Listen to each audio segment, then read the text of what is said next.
Halo semuanya, selamat datang di sesi bedah aturan kita kali ini. Nah, hari ini kita bakal ngebedah satu dokumen penting banget nih. Baru aja rilis dan pastinya bakal berdampak langsung ke keseharian jutaan abdi negara di seluruh Indonesia. Dokumen apa itu? Yap, Surat Edaran Kepala BKN nomor 2 tahun 2026. Singkatnya, ini mengatur pedoman wajib pemakaian seragam batik Korpri buat instansi pusat sampai instansi daerah. Jadi, kalau Anda itu seorang ASN atau ya sekedar penasaran gimana sih birokrasi raksasa kita ini menata identitas visual dan kultural mereka, wah, Anda ada di tempat yang pas banget. Yuk, langsung aja kita mulai. Oke, mari kita lihat apa aja yang bakal kita bahas. Pertama, soal menyatukan jutaan pegawai ASN. Terus yang kedua, mengapa sih batik Korpri ini penting banget?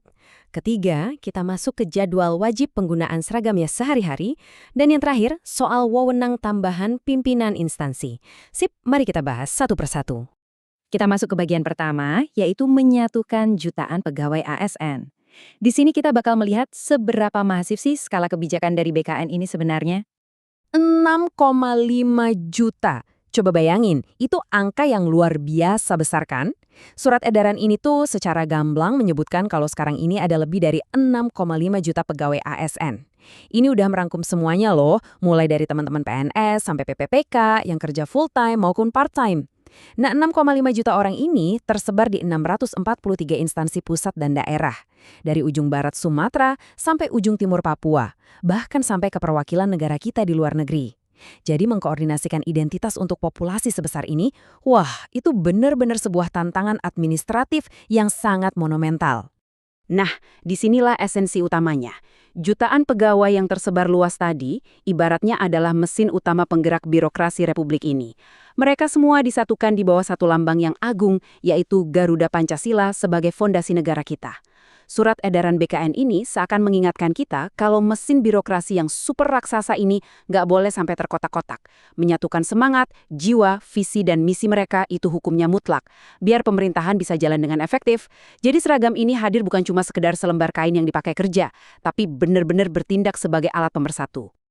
Lanjut ke bagian kedua, mengapa batik Korpri penting? Mari kita bedah filosofi dan tujuan utamanya. Kalau ada satu pesan utama dari dokumen ini yang harus Anda ingat, ini dia. ASN itu punya peran sebagai perekat NKRI dan pemersatu bangsa. Benar-benar sedalam itu maknanya. Jadi, memakai batik Korpri itu adalah sebuah bentuk kebanggaan sekaligus kesadaran akan peran besar tersebut. Ketika seorang pegawai memakainya, mereka secara visual lagi nunjukin, hey, nggak peduli dari dinas atau kementerian mana saya berasal, kita ini sama-sama benang yang merajut persatuan di tengah keberagaman Indonesia. Keren banget kan? Secara strategis, BKN punya 3 tujuan utama kenapa penggunaan seragam ini dimaksimalkan. Pertama, untuk memperkuat identitas dan budaya kerja yang positif. Kedua, membangun kebersamaan.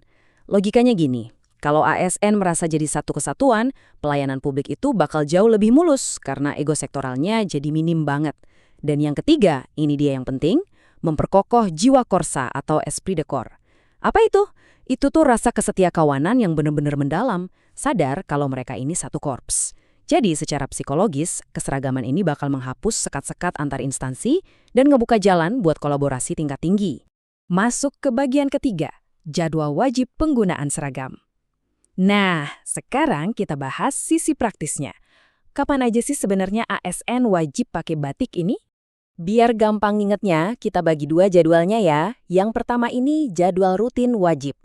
Ada 2 hari rutin yang wajib banget nih ditandain di kalender setiap ASN, yaitu setiap hari Kamis dan setiap tanggal 17 di setiap bulannya. Artinya apa? Secara reguler denyut nadi identitas Korpri ini bakal bener-bener kerasa hidup di semua kantor pemerintahan.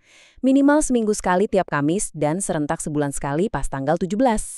Tapi tunggu dulu, poin krusialnya adalah jadwal ini nggak cuma terpaku pada hari rutin aja. Ada juga jadwal wajib berbasis acara khusus. Momen penting kayak upacara ulang tahun Korpri, Hari Besar Nasional, upacara bendera, sampai pelantikan pejabat ASN, itu mutlak pakai batik Korpri. Kenapa? Ya biar representasi negara selalu kelihatan solid dan seragam di seremoni formal. Ini ngasih wibawa tersendiri buat momen krusial tersebut.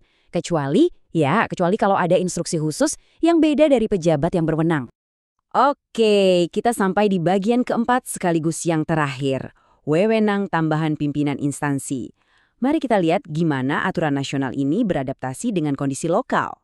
Ternyata, kebijakan ini tuh lumayan fleksibel. BKN secara tegas ngasih ruang buat para pejabat pembina kepegawaian, baik itu di kementerian pusat, lembaga, atau kepala daerah, buat nambah jadwal pemakaian seragam korpri ini. Pastinya, penambahan ini harus disesuaikan sama kebutuhan dan dinamika spesifik dari instansi masing-masing ya. Jadi, jadwal standar yang kita bahas tadi itu ibaratnya cuma batas minimum dasar aja.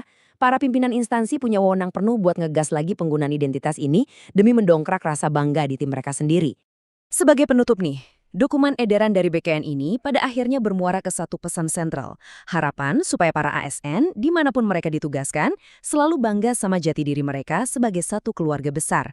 Memakai seragam ini bukan sekedar menuhin kewajiban administratif aja loh, tapi ini tuh sebuah kehormatan. Makanya, saya mau nutup sesi bedah aturan ini dengan satu pertanyaan reflektif buat Anda, terutama buat kawan-kawan yang mengabdi di birokrasi. Apakah Anda siap mengenakan identitas korpri ini dengan bangga dalam setiap tugas pelayanan Anda? Coba deh pikirin, betapa besarnya dampak persatuan dari 6,5 juta pelayan masyarakat yang bergerak dengan satu visi yang sama. Luar biasa pastinya. Terima kasih banyak udah ngikutin penjelasan ringkas ini, semoga wawasan kita makin bertambah, dan sampai jumpa!